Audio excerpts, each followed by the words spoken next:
여러분 혹시 4일 전 점심에 뭐 드셨는지 기억나십니까? 아니 조 목사님이 갑자기 점심 얘기를 왜 하시지? 이런 표정으로 보시는데 아마 안 나실 것 같습니다. 혹시 기억나시는 분 있으십니까? 있으면 제가 선물이라도 드리려고 했는데 제가 4주 전에 오늘 본문 앞선 본문을 설교를 했거든요. 그런데 그것이 기억이 안 날 것 같아서 4일 전에 먹은 점심도 기억 안 나는데 4주 전에 들은 말씀이 기억나겠습니까? 그래서 제가 잠깐 그 전에 했던 말씀 잠깐 리뷰를 하고 말씀을 시작하려고 합니다. 우리가 인생의 문제를 만날 때 마음에 두려움이 생기고 낙심하게 되는 것은 인간의 당연한 본능입니다. 아무리 잘난 사람도 우리가 환경이나 상황을 선택할 수는 없어요. 그런데 환경과 상황과 문제는 내 삶에 주어지기 때문에 선택할 수 없지만 그 가운데 역사하시는 하나님을 붙드는 믿음은 우리가 선택할 수 있습니다. 문제 속에 여전히 빠져서 두려움에서 걱정에서 실망해서 낙심 가운데 살 건지 아니면 문제가 있어도 확신 가운데 하나님의 은혜 가운데 주시는 믿음 가운데 살 것인가 하는 것은 선택할 수 있는 것입니다. 하나님은 두려움에 빠진 아브라함을 찾아오셨습니다. 아브라함은 불평과 불만, 낙심과 두려움, 패배와 상실의 자리 가운데 있었는데 하나님께서 그 자리가 아니라 확신의 자리로 아브라함을 초대하십니다. 오늘 말씀을 통해서 우리 삶의 문제 속에 어떤 두려움과 낙심하는 마음과 어려움과 또 여러 가지 문제가 있지만 하나님께서 초청하시는 그 확신의 자리 가운데 나아가는 여러분 되길 축원드립니다. 15장 말씀은 하나님께서 아브라함에게 두려워하지 말라 하고 시작하십니다. 왜 이렇게 말씀하셨겠습니까? 4주 전에 똑같은 질문을 드렸습니다. 아브라함이 두려움에 빠져 있었기 때문입니다. 아브라함이 깊은 두려움과 실망감에 빠져 있었습니다. 먼저는 어떤 두려움이었습니까? 그가 은혜 받을 때는 자신의 집에 길리운 318명의 가신들을 데리고 나아가서 엘람왕 그돌라오멜과 5나라의 연합군을 맞서서 싸우는 은혜를 경험했습니다. 한 집안의 사람이 5개의 나라의 연합군을 이긴다는 것 얼마나 놀라운 은혜입니까? 그런데 그 승리의 기쁨이 오래 가지 않았습니다. 시간이 지나고 그 은혜의 마음, 막 격분했던 마음, 흥분했던 감정이 가라앉자 현실이 보이기 시작했습니다. 아브라함 마음에 그런 생각이 들었습니다. 저 엘람왕 그돌라오멜이 이제 정신을 차리고 다시 나한테 공격해오면 어떡하지? 그때는 내가 이길 수 있을까? 하는 그런 두려움이 생겼습니다. 내가 이 문제를 도무지 해결할 수 없는데 하나님의 은혜로 한 번은 해결했는데 다음에도 이길 수 있을까? 그런 두려움이 생겼던 것입니다. 믿음으로 싸우고 은혜로 충만할 때는 앞뒤 안 보고 뛰쳐나가서 자신의 조카 롯을 구해왔습니다. 그런데 인간적인 시점으로 돌아와서 현실적으로 계산하니 보니까 계산기를 두드려 보니까 도무지 그 왕들을 감당할 재간이 없었습니다. 그래서 그 문제 앞에서 현실의 어려운 문제 앞에서 아브라함은 두려움에 빠진 것입니다. 다음으로 아브라함은 깊은 실망에 빠져 있었습니다. 그의 실망은 하나님의 약속이 성취되지 않는 것에 대한 실망감이었습니다. 하나님께서 아브라함에게 너는 큰 민족을 이루고 너의 자손이 바다의 모래와 같을 것이고 하늘의 별과 같을 것이라고 약속해 주셨습니다. 그런데 세월이 한참이 지났는데도 그 약속이 이루어지지 않는 것입니다. 우리로 치면 기도 응답이 없는 거예요. 아무리 기도해도 하나님 분명 주신다고 약속하셨는데 하나님 분명 주신다고 나에게 은혜 주시고 결단하게 하셨는데 그래서 헌신했는데 아브라함이 갈대아 우르를 떠나듯이 하나님 앞에 헌신하고 나아가고 봉사하고 물질을 드리고 시간을 쏟고 했는데 하나님의 응답이 없는 것입니다. 아브라함은 자신의 삶에 아무런 변화가 없는 그것 때문에 하나님의 응답이 없는 것 때문에 그는 실망했습니다. 그는 깊은 실망과 두려움 가운데 빠져 있었습니다. 우리도 신앙생활 하다가 두려움에도 빠지고 실망감에도 빠집니다. 그렇지 않습니까? 안 그러신 것처럼 시침이 떼고 계신데 그렇지 않습니까? 아무리 신앙생활 열심히 하고 믿음으로 살려고 해도 때때로 찾아오는 환경의 어려움과 낙심하게 되는 마음들, 그것은 우리 마음 가운데 우리의 삶 가운데 근심과 걱정, 두려움, 실망감으로 찾아옵니다. 그런데 이 근심과 걱정, 두려움, 실망감의 더 큰 문제는 하나님께서 나의 삶을 이제까지 어떻게 인도해 오셨는지를 잊어버리게 만듭니다. 하나님이 내 삶을 돌보셨고 나를 붙들어 주셨고 안아주셨고 위로해 주셨고 이렇게 세워주셨고 눈에 흐르는 눈물을 닦아주셨는데, 그 하나님, 나와 평생을 동행한 하나님을 내가 문제 가운데 빠지면 그 하나님을 인식하지 못하는 거예요. 내 삶에 여전히 살아계시며 역사하시며 내 손을 붙들어 주시며 단 한순간도 떠나지 않는 그 하나님을 인식하지 못하게 합니다. 문제와 두려움과 걱정과 실망감에 빠지면 그 하나님을, 옆에 계신 하나님을 느끼지 못하게 되는 것입니다. 여전히 시침이 떼고 계시네요. 근데 예수님의 제자들도 그랬습니다. 유대 광야에서 예수님을 따르던 수많은 무리들이 먹을 것이 없었습니다. 그들을 먹일 것도 없고 먹일 돈도 없으니까 제자들은 문제 가운데 빠졌습니다.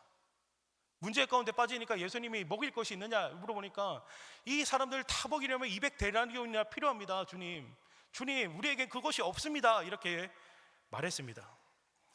그 문제는, 제자들이 가진 그 문제는, 현실의 문제는 하나님의 아들이신 예수님께서 오병이어의 기적으로 5,000명을 먹이는 능력의 하나님임을 바라보지 못하게 했습니다. 예수님이 바로 옆에 계신데, 예수님의 능력의 하나님이심을 그들이 알고 있는데 그 하나님께서 우리의 문제의 해결되심을 깨닫지 못하게 했습니다.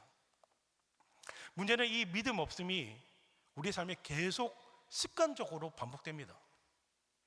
제자들이 오병이어의 기적을 경험하고 어디로 갑니까? 배를 타고 호수로 나갑니다. 바다 한가운데 풍랑을 만났습니다. 풍랑이 오래 지나니까, 전에 주일 소개 때 제가 말씀드렸죠. 오래 지나니까 이제 죽겠다 싶었습니다. 이제 죽겠다는 그 두려움에 빠져가지고 제자들이 혼비백산했습니다. 그런데 문제는 무엇입니까? 멀리서 예수님이 자신들의 손을 붙들어 주러 오시는데도 불구하고 그들이 어떻게 합니까? 예수님을 알아보지 못하는 거예요. 그들을 구원하실 하나님의 능력을 그들은 바라보지 못했습니다.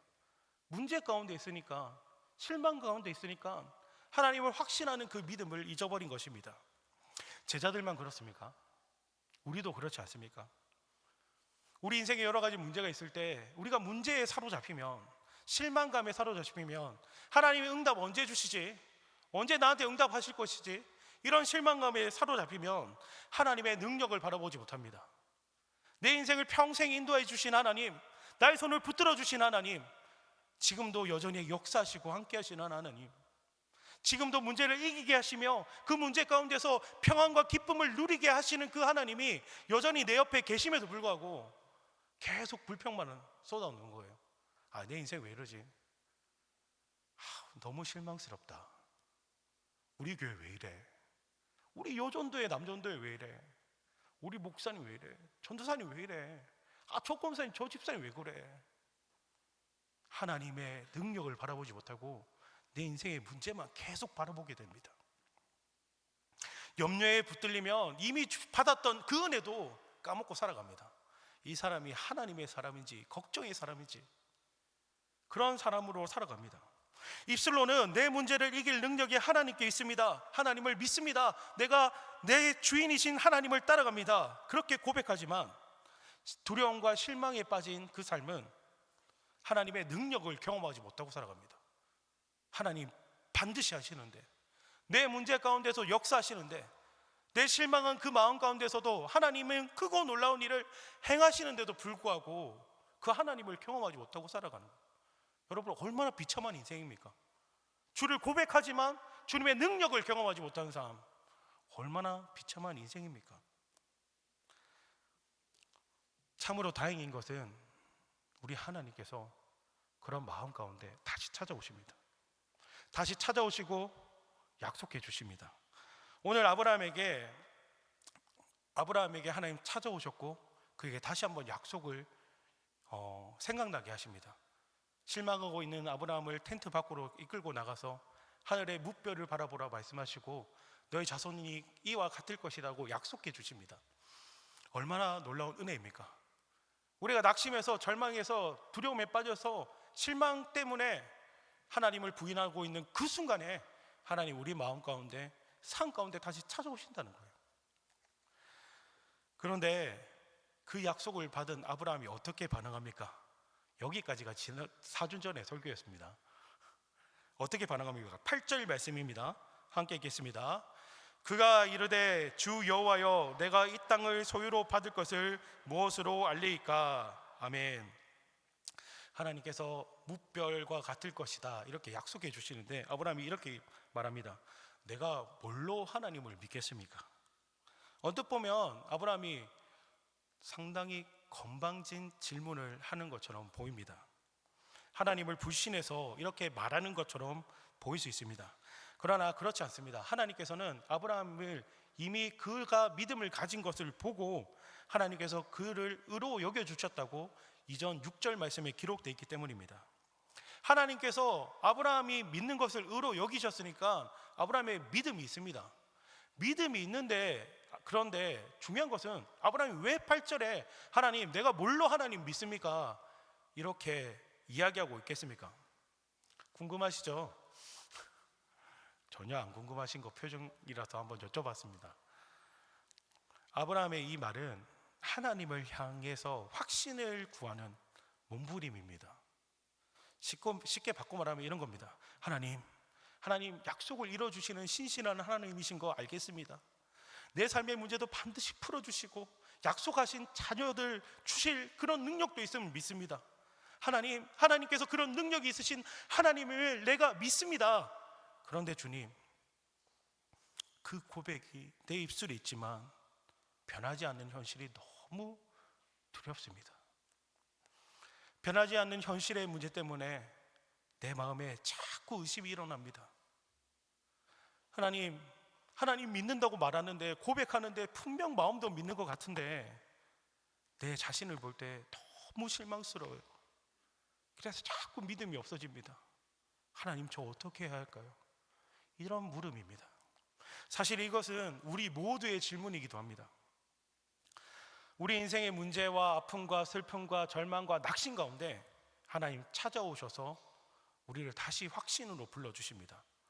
말씀으로 찾아오시고 성령으로 위로해 주시고 단 한순간도 떠나지 않는 하나님을 우리의 삶 가운데 예배로, 찬송으로, 기도로 확인시켜 주십니다. 그런데 문제는, 우리가 거듭 말씀드리지만 문제, 어려움, 내가 해결하지 못하는 어떤 기도, 응답받지 못한 기도, 이런 실망감에 빠지면 그 찾아오시는 하나님을 느끼지 못한다는 것입니다. 내 삶의 여전한 문제들, 내 삶이 여전히 비참할 때, 별 볼 일 없는 것처럼 보일 때, 내 삶의 문제가 나의 삶을 짓눌러 올 때 가장 하나님을 만나야 되는 순간인데 그 순간 하나님을 찾지 않습니다. 그럴 때 여러분 어떻게 기도합니까? 믿음 좋으셔서 그냥 묵묵히 기도하시는 분 있을지 모르겠습니다. 그런데 보통 어떻게 기도합니까? 하나님 어디 계십니까? 어디 계세요? 하나님 나 사랑하시는 거 맞습니까? 하나님 너무 두렵습니다. 답답합니다. 하나님 너무 억울하고 화도 나고 너무 가슴이 터질 것 같아요. 하나님 제가 어떻게 해야 합니까? 믿음을 주세요. 주님을 끝까지 바라볼 수 있는 믿음을 주세요. 이렇게 기도합니다. 이 기도가 오늘 우리가 8절에서 읽었던 아브라함의 기도인 것입니다.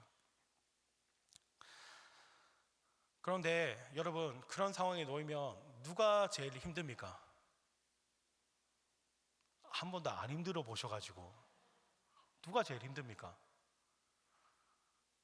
뭔가 함정인 것 같아서 대답도 못하겠고, 그죠? 기억할 사실이 한 가지 있습니다. 우리가 그런 상황, 어려움, 문제, 실망 이런 게 빠지면 내가 제일 힘들다고 생각해요. 100번 양보해서 하나님께서 주시는 훈련의 시간이라고 생각하더라도 하나님 왜 이렇게 나를 힘들게 하시나? 아이고 적당히 하시지. 하나님께서 나를 시험하시고 하나님은 저 멀리서 뒷짐지고 야 한번 이겨봐. 이기면 내가 복을 줄게. 이렇게 하는 것처럼 생각하시는 분들이 더러 있습니다. 그런데 정말 그렇습니까? 정말 내가 제일 힘듭니까? 마가복음 9장 20절에서 22절까지의 말씀입니다. 마가복음 9장 20절에서 22절까지의 말씀 함께 읽겠습니다. 이에 데리고 오니 귀신이 예수를 보고 곧 그 아이에게 그가 땅에 엎드려져 구르며 거품을 흘리더라. 예수께서 그 아버지에게 물으시되 언제부터 이렇게 되었느냐 하시니 이르되 어릴 때부터니이다. 귀신이 그를 죽이려고 불과 물에 자주 던졌나이다. 그러나 무엇을 하실 수 있거든 우리를 불쌍히 여기사 도와주옵소서. 아멘. 한 아이가 어려서 귀신이 들렸습니다. 귀신이 들리니까 제정신이 아니니까 막 불만 보면 막 뛰어드는 거예요. 물만 보면 뛰어들었습니다. 툭하면 물에 빠져 죽을 뻔하고 툭하면 불에 데워서 다쳐오고 넘어지고 그런 세월들을 십수년을 보냈습니다. 여러분, 방금 읽은 방금 읽은 이 마가복음의 이야기에서 가장 마음 아픈 사람이 누구겠습니까? 이것도 대답을 안 해주시면 아버지 아니겠습니까? 아버지입니다. 아버지. 불에도 뛰어들고 물에도 뛰어드는 아이, 그 아이 붙잡고 이끌어내고 건져내고 때로는 대신 뛰어들고 그 아이를 품에 안고 물에 뛰어들었다가 건져내고 불에 뛰어들어가는 아이 건져내려다가 자신이 대신 넘어지고 그 세월 속에서 아버지는 얼마나 많은 눈물을 흘렸겠습니까? 아이가 다쳐오면 차라리 내가 아팠으면 좋겠다. 내가 아팠으면 좋겠다. 그런 눈물의 세월들을 십수년을 보내지 않았겠습니까? 제가 폭삭 속았수다를 최근에 봤거든요. 거기에 그런 대사가 나오더라고요. 부모가 죽으면 산에 묻고 자식이 죽으면 가슴에 묻는다. 부모님이 돌아가시면 시간이 지나면 사라지지만 자식이 죽으면 평생을 가슴 한켠에 묻고 슬픔 가운데 살아간다는, 그것이 아버지의 마음이라고 그 드라마에서 나오더라고요. 물론 그 전부터 알고 있었습니다. 여러분, 이 아버지의 마음이 그렇지 않았겠습니까? 그 귀신 들린 아이를 보면서 차라리 내가 귀신 들렸으면 좋겠다. 차라리 내가 제정신이 아니라서 나가서 그냥 저 아이를 대신해서 죽을 수 있으면 죽으면 좋겠다. 내 목숨을 내어 주고라도 저 아이를 고칠 수만 있다면 그렇게 하겠다. 그런 마음 들지 않았겠습니까? 불에 뛰어들고 물에 뛰어들 때마다 눈물 흘리며 가슴을 찢는 마음이 그 가운데 있지 않았겠습니까? 우리가 고통 속에 있을 때 우리 하나님께서 그렇게 찾아오십니다. 성경 속 귀신 들린 아이를 둔 아버지처럼 물에도 뛰어들어오시고 불에도 뛰어들어오십니다.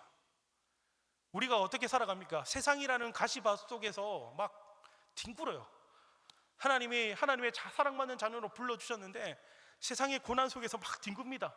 가시밭인지도 모르고 막 뒹굴어요. 피도 철철 흘리고 상처 있고. 그런데 우리 하나님께서는 그런 나를 품에 안고 그 가시밭길을 부르십니다. 내게 꼭 필요해서 고난을 주실 때도 그 고통 속에서 나와 함께 하십니다. 그게 십자가 사랑 아닙니까? 하나님 아버지께서 나를 찾으신 사랑 아니겠습니까? 솔직히 제가 제 모습을 보면 절대 그렇게 못할 것 같아요. 그런데 우리 하나님은 그렇게 하십니다. 제가 제 모습을 보면, 야, 내가 너를 어떻게 살렸는데, 내가 너를 위해서 무엇을 감당했는데 네가 도대체 나에게 어떻게 이럴 수 있냐, 그 조그만 믿음도 나에게 보여줄 수 없냐, 이렇게 할 것 같은데, 본전이 생각날 것 같은데 하나님 그렇게 하지 않으십니다. 하나님은 아브라함을 책망하지 않으시고 우리를 책망하지 않으시고 대신 다시 찾아오십니다. 속도 없으신 우리 하나님께서 우리를 그렇게 찾아오십니다. 하나님을 믿는다고 말하면서도 여전히 세상 속에 살아가면서 하나님께서 맡기신 사명을 외면하고 맡기신 영혼들을 외면하고 세상 속에서 지쳐서 두려움과 실망 속에 빠져있는 우리의 삶 가운데 하나님께서 다시 찾아오십니다. 세상 가운데서 두려움에 빠져서 실망감에 빠져서 스스로 자학하고 있는 우리의 인생 가운데 하나님 찾아오십니다. 또 어떻게 하십니까? 9절 말씀입니다. 함께 읽겠습니다. 여호와께서 그에게 이르시되 나를 위하여 3년 된 암소와 3년 된 암염소와 3년 된 수정과 산비둘기와 집비둘기 새끼를 가져올지니라. 아멘. 오늘 말씀에서 하나님께서 재물을 준비하라 하십니다. 아브라함은 재물을 가져와서 하나님께서 말씀하신 그 재물을 반으로 쪼개어 놓습니다. 뒤에 말씀을 보면 반으로 쪼개어 놓고 이렇게 기다립니다. 이 일의 의미를 모르면 뭐 하는 거지? 이렇게 생각할 수 있습니다. 그런데 사실 이것은 고대 근동에서 언약을 맺는 방식의 하나였습니다.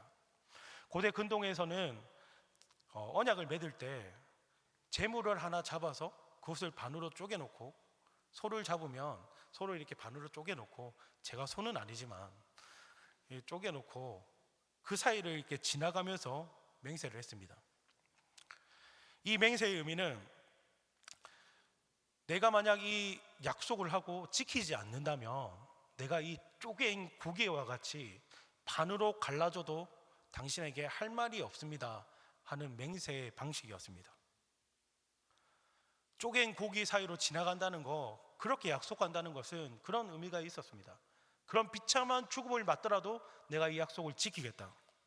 여러분, 그렇다면 한번 생각해 보시기 바랍니다.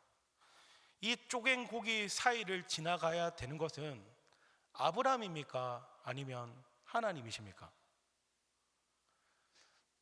여전히 또 얘기를 아브라함입니까? 아니면 하나님이십니까? 아브라함이죠.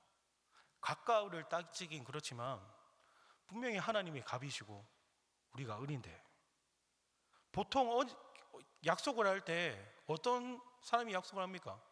약자가 강자 앞에서 약속을 하지 않습니까? 이것도 마찬가지였습니다. 보통 작은 나라의 왕이 큰 나라 왕 앞에서 내가 당신에게 충성을 맹세하는데 이 맹세를 지키지 않으면 이 쪼갠 고개와 같이 비참한 최후를 맞겠습니다 하는 약속의 증표였습니다. 그런데 놀라운 일이 일어납니다. 17절 말씀입니다. 함께 읽겠습니다. 해가 져서 어두울 때에 연기 나는 화로가 보이며 타는 횃불이 쪼갠 고기 사이로 지나가더라. 아멘. 여러분, 아브라함이 지나가지 않았습니다. 그리고 심지어 같이도 지나가지 않았습니다. 하나님께서 홀로 그 쪼갠 고기 사이를 지나가시며 아브라함에게 약속하십니다. 이것은 하나님께서 이 모든 언약의 책임을 홀로 지시겠다는 일종의 선언이었습니다. 아브라함아, 내가 실패해도 내가 너를 책임지겠다. 내 믿음이 흔들리는 그 순간도 내가 너를 붙들어 주리라. 네 믿음이 흔들리고 실망하고 낙심하고 네가 비참한 가운데 스스로 좌절해 있는 그 순간도 나는 너를 향한 약속을 지킬 것이다 하시는 것입니다. 아브라함을 책망하지 않으시고 하나님은 자신의 이 맹세로 아브라함을 확신으로 초대하십니다. 여러분, 바로 이것이 은혜입니다. 하나님의 일방적인 은혜입니다. 아브라함은 이 일 가운데 확신을 얻습니다.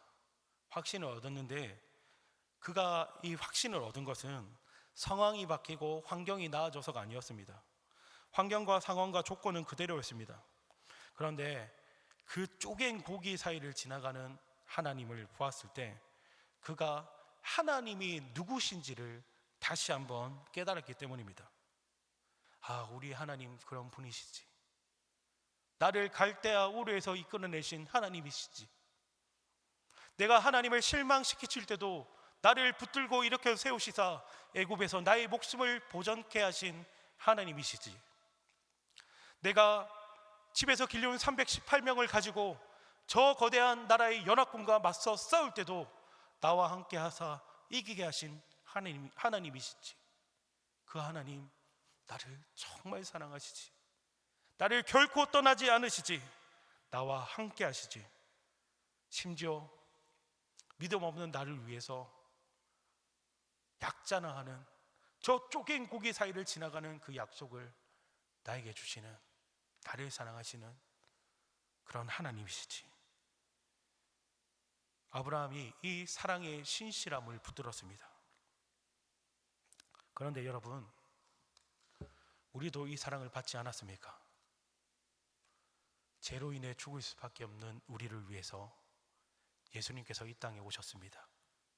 그리고 나의 죄를 대신 지시고 둘로 나뉜 쪼갠 고기 사이를 지나가듯이 십자가 위에서 나의 죄를 담당하시고 가장 비참하고 처참한 모습으로 내 죄를 대신 지고 십자가 위에서 죽으셨습니다.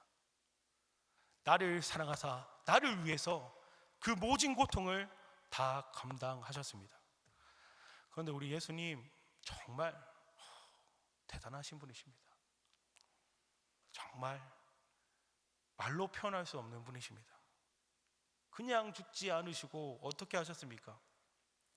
자신을 채찍으로 치고 침을 뱉고 창으로 찌르고 십자가에 못 박고 조롱하고 손가락질하고 가시관 씌우는 그들을 위해서 이렇게 기도하십니다. 아버지, 저들의 죄를 알지 못합니다. 주님, 저들을 용서하여 주옵소서. 오늘도 우리가 인생의 문제 가운데서 낙심하는 그 모습으로, 세상에서 죄중에 거하는 그 모습으로 우리가 예수님을 또다시 십자가에 못 박을 때도 우리 예수님은 내가 너를 위해서 수십 번도 더 십자가에 올라가리라 그 사랑으로 우리에게 약속하여 주십니다. 우리가 다 그 사랑을 받지 않았습니까? 우리가 다 그 사랑을 받지 않았습니까?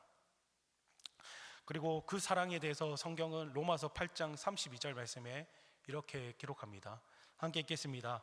자기 아들을 아끼지 아니하시고 우리 모든 사람을 위하여 내주신 이가 어찌 그 아들과 함께 모든 것을 우리에게 주시지 아니하겠느냐. 아멘. 이미 다 주셨는데, 생명까지 내어주셨는데 그것도 부족해서 더 주시겠다 하십니다. 하나님의 약속은 변하지 않으십니다. 이 약속은 여러분들을 향한 하나님의 언약의 맹세입니다. 여러분, 이 확신으로 하나님께서 여러분을 초청하십니다. 야, 아무리 힘들어도 그거 아무것도 아니야. 내가 너와 함께 하잖아. 나를 바라보자. 낙심했지, 실망스럽지, 어렵지, 나와 같이 가자. 내가 너 손잡고 있는 거 보이지 않니? 같이 가자. 이렇게 말씀하십니다. 여러분, 그 확신으로 초대 가운데 나아가는 여러분 되길 축원드립니다. 그리고 또 한 가지 기억할 사실이 있습니다. 여러분, 이 확신의 약속은 단지 아브라함에게만 주신 약속이 아니라 그의 아들에게, 또 그의 아들에게 주신 약속이라는 것입니다. 그 믿음이 대를 이어 세대를 세우겠다는 하나님의 언약이었습니다. 이 약속을 동일하게 우리에게 주셨습니다. 나를 통해서 나의 자녀들을 믿음의 자녀들로 세우길 원하십니다. 나의 믿음을 통해서 우리 자녀들의 삶을 구원하시고 그 가정이 믿음의 가정으로 서길 원하십니다. 아니, 약속해 주셨습니다. 쪼갠 고기 사이를 지나가듯 십자가 위에서 우리에게 약속을 주셨습니다. 그런데 여러분, 우리의 자녀들 어디에 있습니까? 오늘 여러분의 자녀들이 어디에 있습니까? 세상에 있진 않습니까? 세상에 있는데 왜 전하지 못합니까?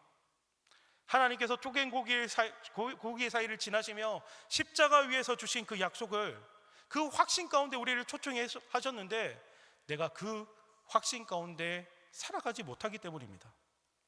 내가 먼저 확신이 있어야지 자녀들에게 확신으로 전하지 않겠습니까? 하나님께서 확신하며 약속해 주셨는데 그 확신의 하나님을 붙들기지 못하기 때문입니다. 그래서 어떻게 합니까? 자녀들에게 야, 교회 가야지 하다가 엄마, 아빠, 교회가 중요해? 회사가 중요하지. 먹고 살아야지. 엄마, 아빠, 나도 좀 쉬어야지. 이러면 어떻게 합니까? 그래, 아, 그래 쉬어야지. 그리고 마음속으로 나중에 하면 되지. 아이고 언젠가는 되겠지. 이렇게 생각합니다. 시간이 해결해 주지 않습니다. 우리가 확신 가운데 먼저 거하는 여러분 되길 축원드립니다. 우리의 그 확신의 믿음 가운데서 하나님께서 나를 부르시고 우리의 자녀들을 부르실 줄 믿습니다. 그 하나님께서 우리에게 말씀하십니다. 자녀의 방황을 보면서 낙심하지 말아라, 두려워하지 말아라. 언약의 확신으로 그들을 품으라 하십니다. 그들을 믿음의 자리로 초청하라 하십니다. 언제 그렇게 초청하라 하십니까? 다음 주에 초청하라 하십니다. 이 언약을 확신하는 여러분 되길 축원드립니다. 우리가 그 사랑을 다 받았지 않습니까? 그렇다면 확신으로 자녀들에게 전하는 여러분 되길 축원드립니다. 아브라함은 두려웠지만, 여전히 상황이 어려웠지만 확신으로 그 믿음 가운데 나아갔습니다. 그를 통해서 그의 가문이 믿음의 가문이 되었습니다. 그는 믿음의 조상이 되었습니다. 여러분, 우리 자녀들에게 전하는 여러분 되길 축원드립니다. 내가 먼저 확신 가운데 거해서 우리 자녀들을 믿음의 확신 자리로 초청하는 여러분 되길 축원드립니다. 그래서 제가 연습을 한번 하려고 준비를 했습니다. 교회 안 가면 너 끝이야 그러지 마시고, 자 한번 따라해 볼까요? 자신의 자녀들 이름 부르면서 자 한번 이름 한번 불러보세요. 자, 누구야? 성필아, 사랑한다. 엄마가 진짜 평생 소원이 있다. 우리 가족 다 같이 예배 드려봤으면 좋겠다.